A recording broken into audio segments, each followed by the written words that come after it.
Hello बच्चों, आप सभी लोगों का एक बार फिर स्वागत है आपके प्यारे से YouTube channel new success classes में।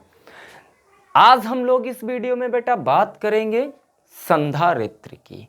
संधारित्र क्या होता है, इसका सिद्धांत क्या होता है, इसकी धारिता क्या होती है और धारिता किन किन बातों पर निर्भर करती है। तो हेडिंग प्यारी सी लगा लीजिए, संधारित्र। संधारित्र, कैपेसिटर, कैपेसिटर, संधारित्र। संधारित्र है क्या? तो संधारित्र बेटा क्या है, इसके बारे में हम पहले जान लेते हैं। संधारित्र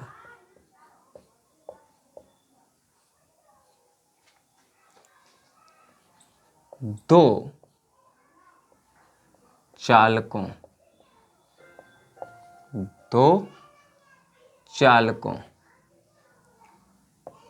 का ऐसा समूह है जो अपने आकार में बिना परिवर्तन किए, आकार में बिना परिवर्तन किए आवेश को पर्याप्त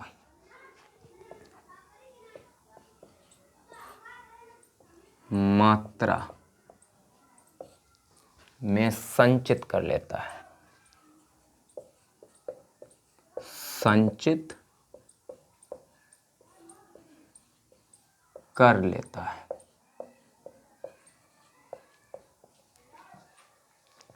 संधारित्र क्या है?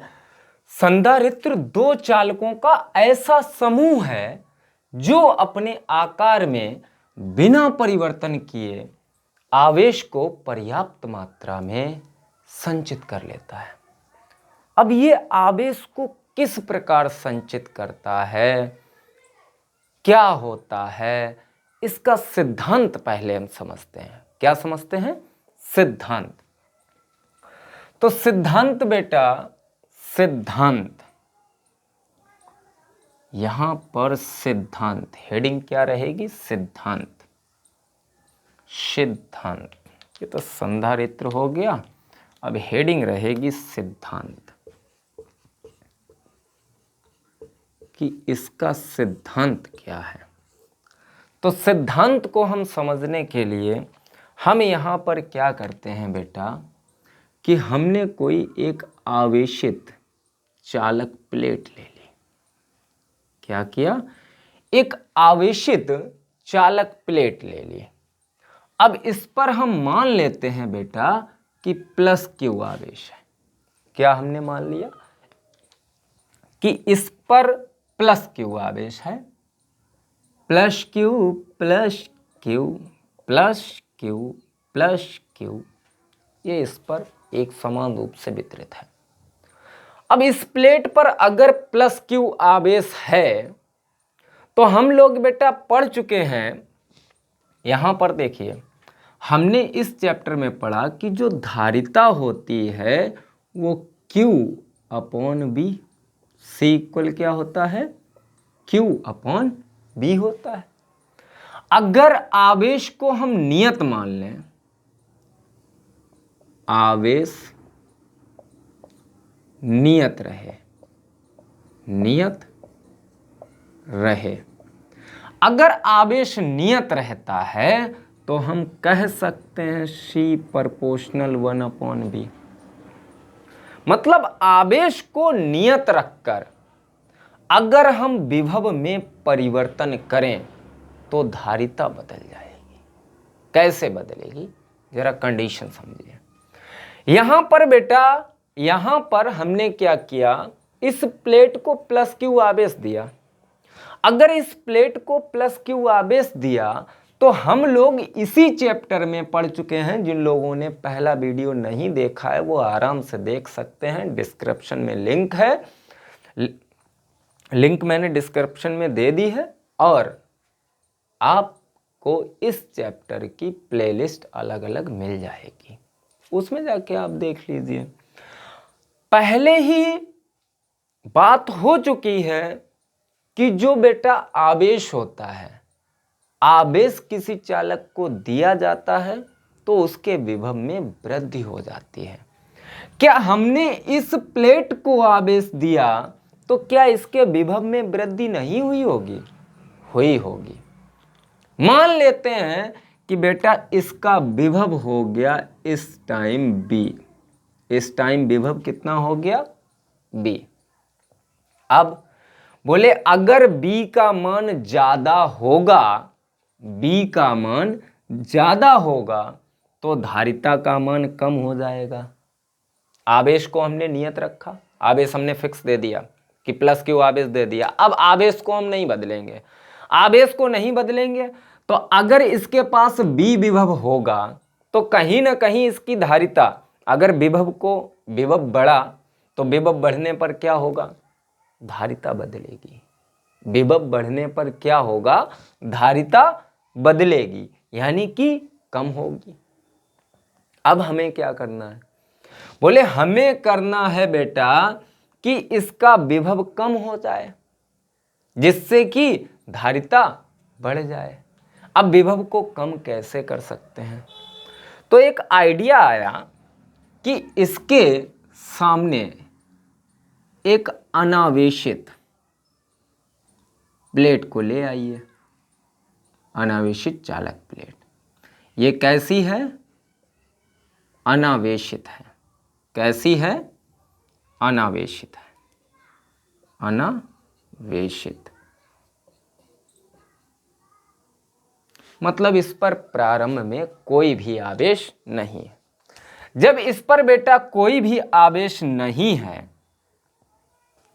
जैसे ही इसके सम्मुख लाएंगे, इसके समीप लाएंगे तो इनके बीच में प्रेरण की घटना होगी। घटना बहुत प्यारी है, आंखों से आंखों का इशारा, प्रेरण। और ये प्रेरण की घटना जो होती है, इसके कारण क्या होगा, जरा इसको पहले हम जो अनावेशित लेके आए इसके बारे में बात कर लेते हैं। जो भी चालक अनावेशित होगा, कोई भी चालक हो, अगर अनावेशित होगा तो अनावेशित होने का मतलब है कि उसमें जितना धन होगा उतना ही ऋण होगा और एक दूसरे के साथ कस के बंधे हुए होंगे। यही तो है। जितना धन होगा उतना ही ऋण होगा, जितना धन होगा उतना ही ऋण आवेश होगा और एक दूसरे के साथ बंधे हुए होंगे, मतलब उदासीन होंगे। सही है। इस कंडीशन को हम क्या कहेंगे? उदासीन कहेंगे। क्या कहेंगे? उदासीन। मतलब उदासीन कब होते हैं? जब उस पर जितना धनावेश होगा उतना ही ऋणावेश होगा। तो ये कंडीशन उदासीन होगी, मतलब इस पर कोई भी आवेश नहीं है, मतलब अनावेशित है। अब हम लेके आए इसके समीप, यहां पर प्रेरण की घटना हुई। प्रेरण की घटना में क्या हुआ कि बेटा जो इसके पास ये धन आवेश और ऋण आवेश एक दूसरे के साथ संयोजित थे, इनमें से धन ने क्या किया? धन आवेश ने ऋण आवेश को अपनी ओर पुकार लिया, अपनी ओर पुकार लिया। इस तरीके से, इस तरीके से। क्यों पुकारा? क्योंकि धन आवेश और ऋण आवेश के बीच में आकर्षण बल लगता है। आकर्षण बल लगता है, इस वजह से ऋण आवेश जो है वो प्लेट के इस सिरे की ओर आ गया, इस पृष्ठ की ओर आ गया और प्लस में भाई साहब आंकड़ा थोड़ा अलग रहता है। आंकड़ा अलग रहता है क्योंकि प्लस प्लस को प्रतिकर्षित करता है। अब प्रतिकर्षित करता है तो प्लस की मजबूरी हुई, बेचारा प्लस दूसरे पृष्ठ पर पहुंच गया। प्लस कहां पहुंचा बेटा? दूसरे पृष्ठ पर। और ये कहानी होगी कितनी? तो बेटा ये कहानी कितनी होगी? जितना इस पर प्लस क्यू आवेश होगा पहली प्लेट पर, उतना ही माइनस क्यू आवेश इधर आ जाएगा और उतना ही प्लस क्यू आवेश इधर पहुंच जाएगा। सही है बेटा? प्लस ने प्लस को प्रतिकर्षित किया, प्लस ने माइनस को आकर्षित किया।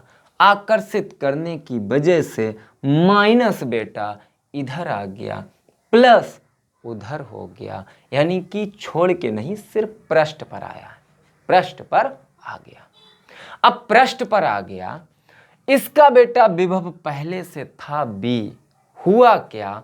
जैसे ही ये माइनस आवेश आया, इसने इस प्लेट पर कुछ ना कुछ विभव उत्पन्न किया होगा, कुछ ना कुछ विभव उत्पन्न किया होगा।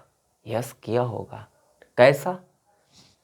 माइनस है, विभव B इक्वल हमने पढ़ रखा है Q/R।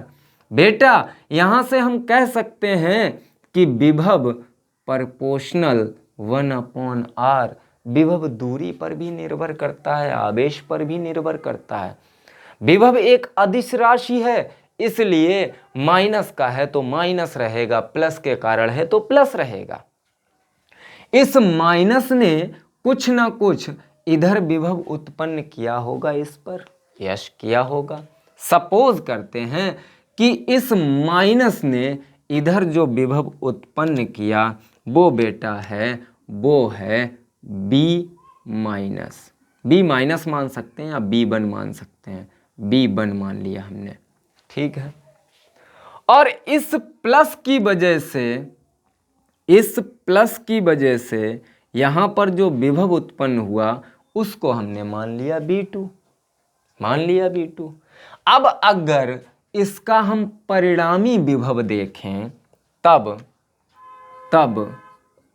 पहली प्लेट पर परिणामी विभव, तो परिणामी विभव कितना आ गया होगा? परिणामी विभव होना चाहिए B बराबर, पहले विभव था B, उसके बाद में ये B1 आया माइनस का तो B1 हो गया माइनस का, B2 आया भाई साहब प्लस का, B2 आ गया प्लस का। अब इसमें होगा क्या? बोले देखिए कि विभव जो है वो दूरी पर भी निर्भर करता है। अब दूरी पर निर्भर करता है, जिसकी दूरी ज़्यादा होगी उसका मान कम रहेगा, जिसकी दूरी कम होगी उसका मान ज़्यादा रहेगा। तो यहाँ से देखते हैं ये दूरी बेटा, ये दूरी कम है, ये दूरी ज़्यादा है कि नहीं? तो इसका मतलब है कि B1 का मान ज़्यादा होगा और B2 का मान कम होगा। हम कह सकते हैं, क्या कह सकते हैं कि V1 is greater than B2। परिमाण में अगर हम माइनस प्लस की बात ना करें कुछ समय के लिए, तो हम कह सकते हैं कि B1 का मान ज़्यादा होगा और B2 का मान कम होगा। B1 का मान ज़्यादा होगा और B2 का मान कम होगा। अब जब B1 का मान ज़्यादा है, B2 का मान कम है, तो यहाँ पर ये जो B1 है ये माइनस का है। अब B1 बेटा माइनस का है तो ये जो परिणामी विभव होगा वो कम हो जाएगा। परिणामी विभव क्या होगा? कम हो जाएगा। परिणामी कम हो जाएगा। अब परिणामी जैसे ही कम होगा तो हमारा काम बन गया, क्योंकि हमें यही तो करना था, इसको कम करना था और इसको बढ़ाना था। लेकिन अभी कम हुआ, कम तो हुआ लेकिन अभी कम हुआ, हमें इसको और बढ़ाना है, यानी कि इसको और कम करना है। अब इसको कम करने के लिए एग्जाम्पल के लिए अगर आप चाहो तो यहाँ पर कुछ मान सकते हो, जैसे जैसे जैसे जैसे जैसे, अगर नहीं नहीं नहीं तो इधर देख लीजिए। एग्जाम्पल के लिए हम मान लें बेटा, एग्जाम्पल के लिए मान लें कि V1 की वैल्यू है -5 वोल्ट। V1 की वैल्यू कितनी है? -5 वोल्ट। अरे V1 -Q के कारण आया, -Q के कारण हमने मान लिया V1। अब -Q के कारण V1 मान लिया तो V1 की वैल्यू हमने मान ली सपोज की -5। V2 की वैल्यू, V2 प्लस के कारण दूरी ज्यादा है, V2 का मान कम होगा, तो V2 को हम मान सकते हैं 3 वोल्ट। 3 वोल्ट मान लिया। अब B पहले से जो था इसको भी मान लीजिए भाई, कितना मान लें? 5 वोल्ट ही मान चलते हैं, या 7 मान लीजिए, थोड़ा ज़्यादा मान लीजिए, पहले से 7 वोल्ट इसको मान लिया। अब 7 वोल्ट मान लिया तो यहाँ से परिणामी विभव निकालेंगे तो B इक्वल, ये 7 थे भाई साहब, 7 में माइनस का 5 हुआ और बोले प्लस का 3 हुआ, तो यहाँ से 7 5 यानी 2 3 5 बचा। कितना बचा? 5 वोल्ट बचा परिणामी। अब 5 वोल्ट बचा परिणामी, तो परिणामी कहीं ना कहीं इस 7 से, कहीं ना कहीं इस 7 से 5 कम है, 7 से 5 कम है। इसका मतलब है कि विभव कम हो रहा है, विभव कम हो रहा है। अब विभव कम हो रहा है तो धारिता बढ़ेगी, लेकिन हमें विभव को और कम करना है जिससे कि धारिता और बढ़ जाए। अब हम क्या करेंगे? हम कुछ नहीं करेंगे बेटा, इस प्लस को कैसे खत्म कर दो दादा, इस प्लस को खत्म कर दीजिए। अब इस प्लस को खत्म करना है, इस प्लस को खत्म करना है तो इसके लिए क्या करना चाहिए? इस प्लस को खत्म करने के लिए हमें माइनस दे देना चाहिए। क्या दे देना चाहिए? माइनस, क्योंकि प्लस और माइनस एक दूसरे को उदासीन कर देंगे। तो हम क्या करते हैं, इस प्लेट को जोड़ देते हैं, यानी कि इस चालक प्लेट को जोड़ देते हैं पृथ्वी से। किससे जोड़ देते हैं? पृथ्वी से। जैसे ही हमने भाई साहब इसको पृथ्वी से जोड़ा तो इधर से निकलेंगे इलेक्ट्रॉन, और इतने इलेक्ट्रॉन निकलेंगे कि जितना इधर प्लस है वो सारा खत्म हो जाए। प्लस प्लस इधर, माइनस इधर, दोनों एक दूसरे को क्या कर देंगे? खत्म कर देंगे। और खत्म होने पर हमारे पास क्या बचेगा? तो खत्म होने पर हमारे पास बेटा बचेगा ओनली, ओनली क्या बचेगा? तो खत्म होने पर हमारे पास -Q आवेश बचेगा केवल दूसरी प्लेट पर। अब -Q आवेश बचा,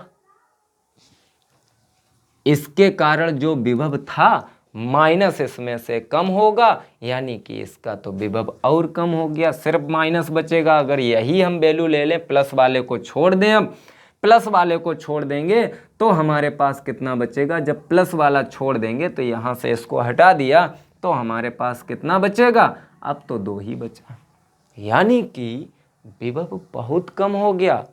और विभव बहुत कम हो गया तो धारिता बहुत बढ़ जाएगी, धारिता बहुत बढ़ जाएगी। तो इस तरीके से इस सिद्धांत पर कार्य करता है। ये सिद्धांत किस तरीके से हम लिखेंगे, क्योंकि बोर्ड एग्जाम में लिखने को आता है, तो हम लिखेंगे किस प्रकार, तो अब उसको हम कैसे लिखेंगे, इसको साफ करें बेटा, साफ करें। चलिए इसको साफ करते हैं, इसको साफ करते हैं, इसको हम साफ करते हैं। तो सिद्धांत में हमने क्या देखा? जब किसी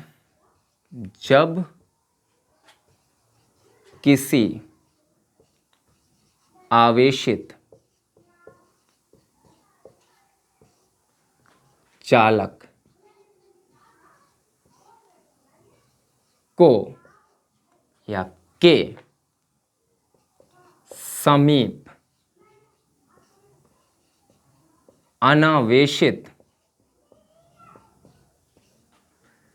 चालक रखते हैं तो आवेशित आवेशित चालक के विभव में कमी आ जाती है। आवेशित चालक के विभव में कमी आ जाती है। यदि अनावेशित चालक को पृथ्वी से जोड़ दिया जाए, जोड़ दिया जाए तो उसके विभव में बहुत अधिक कमी आ जाती है, आ जाती है। तो उसके विभव में बहुत अधिक कमी आ जाती है, जिससे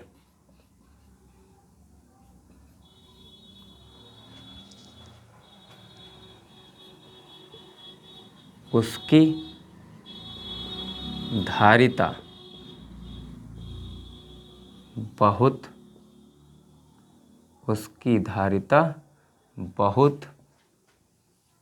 अधिक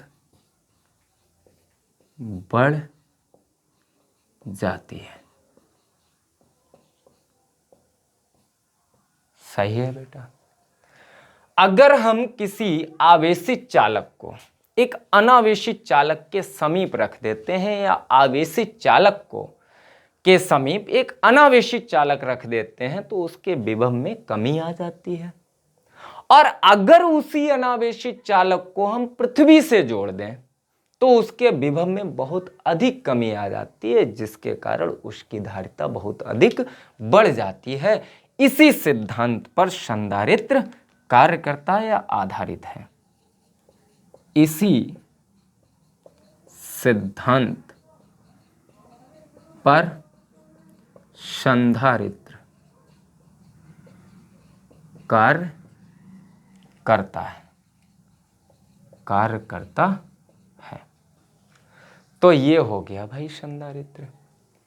अब हमने संधारित्र पढ़ लिया, संधारित्र का सिद्धांत पढ़ लिया। बेटा हमारे इंटरमीडिएट में क्या है? समांतर प्लेट संधारित्र। तो अब हम लोग बात करेंगे बेटा समांतर प्लेट संधारित्र की धारिता और समांतर प्लेट संधारित्र क्या होता है। तो इसको साफ करें बेटा, इसको साफ करें जी। तो जो बच्चे नोट्स बना रहे हैं हेडिंग लगा लें बेटा, समांतर प्लेट संधारित्र, समांतर प्लेट संधारित्र, समांतर प्लेट संधारित्र, समांतर प्लेट संधारित्र। तो यहां पर हम इसी हेडिंग में लगा देते हैं क्या? समांतर प्लेट संधारित्र, समांतर प्लेट संधारित्र। तो समांतर प्लेट संधारित्र क्या होता है? दो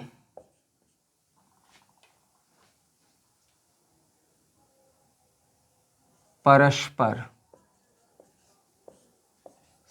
समांतर, दो परस्पर समांतर रखी प्लेटों का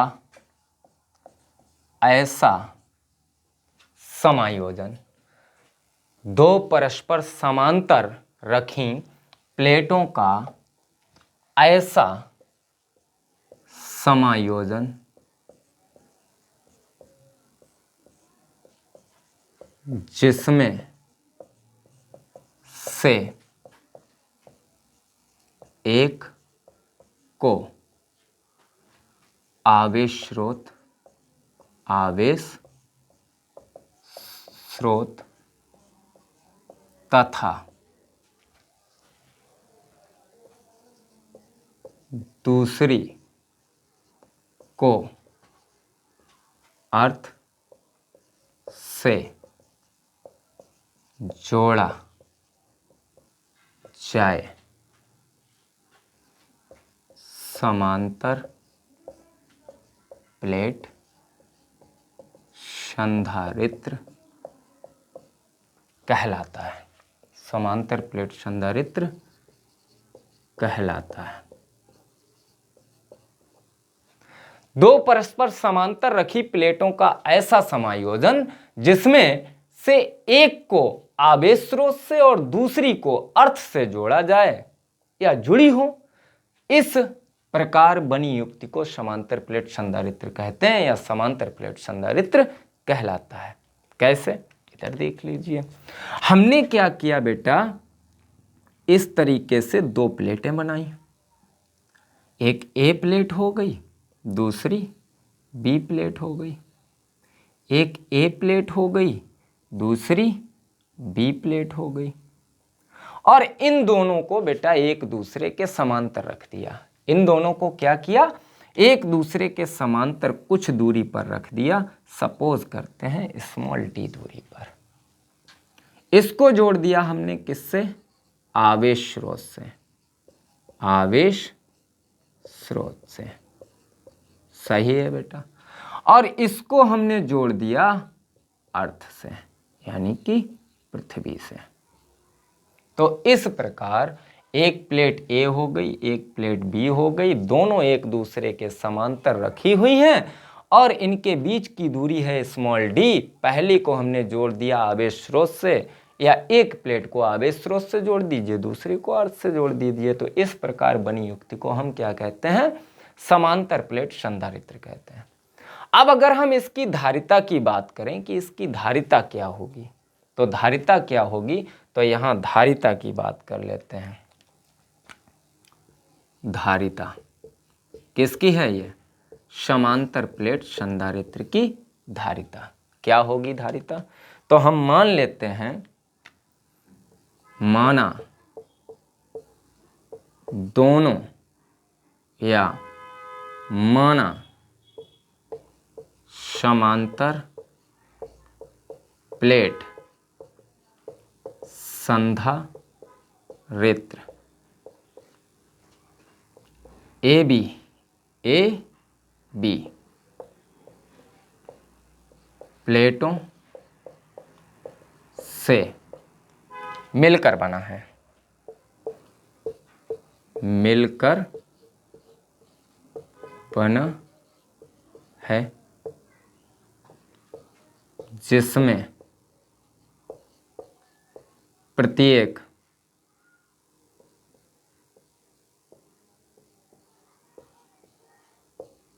प्लेट का क्षेत्रफल कैपिटल ए व उनके बीच की दूरी स्मॉल टी है। हमने मान लिया कि एक समांतर प्लेट संधारित्र है, ए बी प्लेटों से मिलकर बना है और जिनमें प्रत्येक का क्षेत्रफल कैपिटल ए और उनके बीच की दूरी स्मॉल डी है। अब जब हम पहली प्लेट को बेटा प्लस क्यू आवेश देंगे तो इस पर तो आ गया प्लस क्यू आवेश, प्लस क्यू आवेश, इस पर तो आ गया प्लस क्यू आवेश। अब इस पर जैसे ही प्लस क्यू आवेश आया तो प्रेरण के कारण यहां पर उत्पन्न होगा प्लस और माइनस बेटा। लेकिन लेकिन लेकिन लेकिन लेकिन प्लस तो बेटा खत्म हो जाएगा पृथ्वी के कारण। अब प्लस खत्म हो गया तो जितना बेटा हम इधर प्लस क्यू आवेश देंगे उतना ही उस पर बचेगा माइनस क्यू आवेश। क्या बचेगा? माइनस क्यू आवेश। तो यहां पर अगर चाहो तो लिख दीजिए, जब पहली प्लेट को प्लस Q आवेश दिया जाता है तो प्रेरण के कारण दूसरी प्लेट पर प्रेरण के कारण दूसरी प्लेट पर परिमाण में बराबर परंतु ऋण आवेश आ जाता है। आता तो धन भी है, लेकिन धन आवेश पृथ्वी के कारण नष्ट हो जाता है। नष्ट नहीं, मतलब यानी कि उदासीन हो जाता है। पृथ्वी के कारण क्या होता है? उदासीन हो जाता है। धन आवेश उदासीन हो गया। अब हमारे पास क्या बचा बेटा? तो अब हमारे पास बचा है केवल दूसरी प्लेट पर ऋण आवेश। ऋण आवेश बचा, तो यहां पर अब हम लिख सकते हैं क्या? तब प्लेटों के बीच वैद्युत क्षेत्र, तब दोनों प्लेटों के बीच वैद्युत क्षेत्र होगा कि नहीं होगा? होगा कि नहीं होगा? बेटा जब इधर प्लस है इधर माइनस है तो वैद्युत क्षेत्र होगा, और वैद्युत क्षेत्र की दिशा किधर होती है? तो प्लस आवेश से माइनस आवेश की ओर, प्लस आवेश से माइनस आवेश की ओर। अगर हम मान लें कि दोनों प्लेटों के बीच माध्यम का परावैद्युतांक K है, इसको भी अभी लेके चल रहे हैं, ठीक। माध्यम का परावैद्युतांक K है, तो वैद्युत क्षेत्र कितना होगा? तो वैद्युत क्षेत्र होगा बेटा E बराबर कितना होगा? तो हमने देखा है, पढ़ चुके हैं फर्स्ट चैप्टर में कि अगर दो प्लेटें, एक पर प्लस Q आवेश हो एक पर माइनस Q आवेश हो, उनके बीच में एक समान रूप से वैद्युत क्षेत्र होता है, और उस वैद्युत क्षेत्र में मान कितना रहता है? Q upon epsilon not K और A। K क्या है? माध्यम का परावैद्युतांक। K क्या है? माध्यम का परावैद्युतांक। जहां K माध्यम का परावैद्युतांक है, ठीक है। ये हमने वैद्युत क्षेत्र निकाल लिया बेटा। अब वैद्युत क्षेत्र निकाल लिया तो प्लेटों के बीच कुछ ना कुछ दूरी है, तो यहां पर विभवांतर भी निकल आएगा। तब विभवांतर तो विभवांतर B वैद्युत क्षेत्र की तीव्रता और विभव प्रवणता में जो हमने संबंध पढ़ा वही लगा दीजिए। विभवांतर B बराबर हो जाएगा E और D, वैद्युत क्षेत्र गुणे उनके बीच की दूरी। वैद्युत क्षेत्र और दूरी का गुणनफल जो होता है विभवांतर के बराबर होता है। वैद्युत क्षेत्र का यहाँ मान रखेंगे तो B बराबर क्या हो जाएगा? B बराबर QD upon epsilon not KA। सही है बेटा? सही है। इसको हमने इक्वेशन डाल दिया सेकेंड। ये हमने विभवांतर निकाल लिया कि प्लेटों के बीच विभवांतर कितना होगा, ये विभवांतर आ गया। अब विभवांतर निकाल लिया है तो हम निकालेंगे तब धारिता, तब संधारित्र की धारिता।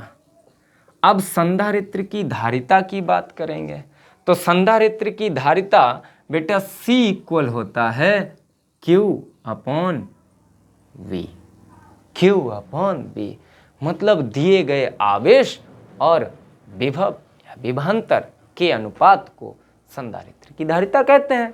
तो यहां से आप क्या निकलेगा, आपका क्या निकलेगा, मान रखिए बेटा, तो C इक्वल Q, आवेश तो हमने Q ही दिया था, आवेश कितना दिया था Q, B का मान रख दीजिए, B का मान है QD upon epsilon not KA। बेटा यहां से आपको कुछ दिख रहा है, दोस्ती इतनी भी तगड़ी कि जाना पड़ रहा है, साथ साथ साथ साथ जाना पड़ रहा है बेटा, ये ऊपर जाएगा तो यहाँ से आपका C इक्वल क्या निकलेगा, epsilon not KA upon D, epsilon not KA upon D। तो यहाँ से बेटा ये समांतर प्लेट संधारित्र की धारिता आ गई, जिसका मात्रक होता है फैरड। क्या मात्रक होता है, फैरड। फैरड इसका मात्रक हो गया।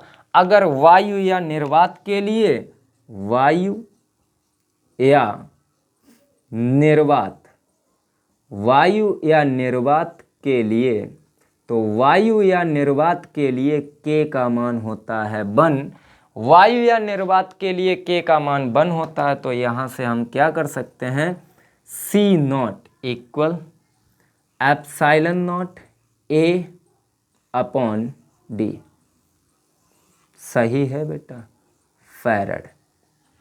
अब यहाँ पर अगर हम बात कर लें बेटा कि समांतर प्लेट संधारित्र की धारिता किन किन कारकों पर निर्भर करती है, तो समांतर प्लेट संधारित्र की धारिता किन किन कारकों पर निर्भर करती है, तो इसको हम साफ कर रहे हैं बेटा, साफ करें, साफ करें, यस यस। समांतर प्लेट संधारित्र, पैरेलल प्लेट कैपेसिटर, समांतर प्लेट संधारित्र यानी कि पैरेलल प्लेट कैपेसिटर। अच्छा ये संधारित्र, बेटा संधारित्र तो हम पढ़ ही रहे हैं, क्या संधारित्र आपने देखा है, सोचो सोचो सोचो, देखा है, अरे नहीं देखा क्या, नहीं देखा क्या, देखा है बेटा, आपने संधारित्र को देखा है और लगभग लगभग देखते ही रहते हैं, शायद एक दो दिन में एक दो बार देख लेते हैं। जो इलेक्ट्रिशियन की दुकान पर जाते हैं वो मैक्सिमम टाइम देख लेते हैं, ठीक है। संधारित्र बेटा जो हमारे पंखे के ऊपर लगा होता है, बिजली वाले जो मोटर होते हैं उनके पास में भी लगा होता है, जो हमारे घर में समर वगैरह होती है ना, नल से मतलब समर जिससे हम लोग पानी आनी निकालते हैं घरों के लिए, ठीक, वहाँ उनके मोटर के पास भी लगा होता है, उनके मोटर के लिए लगाया जाता है संधारित्र, वही जिसको हम लोग क्या बोलते हैं, जो पंखे के ऊपर लगा होता है, कंडेंसर, क्या बोलते हैं, कंडेंसर। वही कैप्सूल ऐसा बड़ा सा, एक बेलनाकार सफ़ेद या अदर किसी कलर का होता है, बेलनाकार, ठीक है, वो ऊपर पंखे के ऊपर लगा दिया जाता है। वो क्या करता है, अगर वो खराब हो जाए, वीक हो जाए, तो पंखा झुन झुन धीरे धीरे चलता है, आराम से आराम से। लेकिन जब वही लगा हो, सही हो, तो फर पंखे को एकदम अच्छी सी स्पीड दे देता है। पढ़ेंगे, इसके उपयोग भी पढ़ेंगे। अभी हम फिलहाल में समांतर प्लेट संधारित्र की धारिता की निर्भरता पढ़ रहे हैं। तो हेडिंग क्या है, निर्भरता, निर्भरता। अब ये निर्भरता, समांतर प्लेट संधारित्र की धारिता किन किन कारकों पर निर्भर करती है, तो समांतर प्लेट संधारित्र की धारिता हमने पढ़ी C equal epsilon not AK upon D, यही तो पढ़ा। यहां से अगर हम देख लें बेटा तो एप्सिलॉन नॉट क्या है, ये तो निर्वात की वैद्युतशीलता है, इसका तो मान निश्चित होता है, बकाया इसको छोड़ के बकाया लिख डालिए। नंबर 1 में क्या रहेगा, यह है प्लेट के क्षेत्रफल पर निर्भर करती है, यह प्लेटों या प्लेट के क्षेत्रफल के अनुक्रमानुपाती होती है। अरे भाई क्षेत्रफल जितना ज्यादा होगा धारिता उतनी ज्यादा होगी, तो यहां पर हमने लिख दिया, यानी कि C प्रोपोर्शनल A। समानुपाती भी बोल सकते हैं कि यह प्लेट के क्षेत्रफल के समानुपाती होती है या प्लेटों के क्षेत्रफल के समानुपाती होती है। आप प्लेट ना लिखें तो प्लेटों भी लिख सकते हैं, प्लेटों के क्षेत्रफल के समानुपाती होती है। ठीक है, सेकंड पॉइंट में क्या लिखेंगे, यह है प्लेटों के बीच स्थित माध्यम के परावैद्युतांक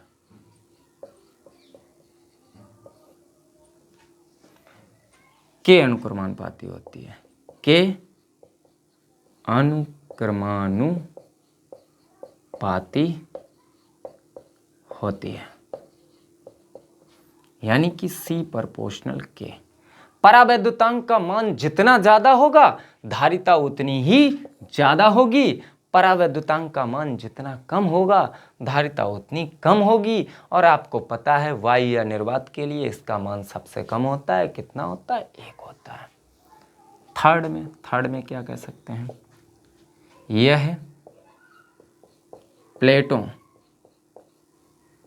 के बीच की दूरी के व्युत्क्रमानुपाती होती है, के व्युत्क्रमानुपाती होती है।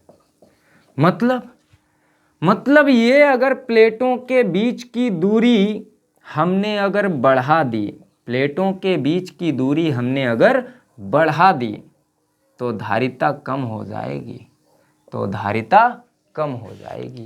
प्लेटों के बीच की दूरी जितनी कम रहेगी धारिता उतनी ज़्यादा रहेगी, सही है। ये समांतर प्लेट संधारित्र, उसका सिद्धांत और उसकी धारिता और धारिता की निर्भरता, आज के वीडियो में समांतर प्लेट संधारित्र आपका बेहतरीन सा टॉपिक हम लोगों ने क्लियर किया। आज के वीडियो में बस इतना ही, अगले वीडियो में आप सभी लोगों से फिर मुलाकात होगी। तब तक के लिए अगर वीडियो आपको पसंद आया है तो अपने दोस्तों के साथ शेयर कीजिए, लाइक कीजिए, और अगर कोई डाउट हो तो कमेंट ज़रूर कीजिए। धन्यवाद।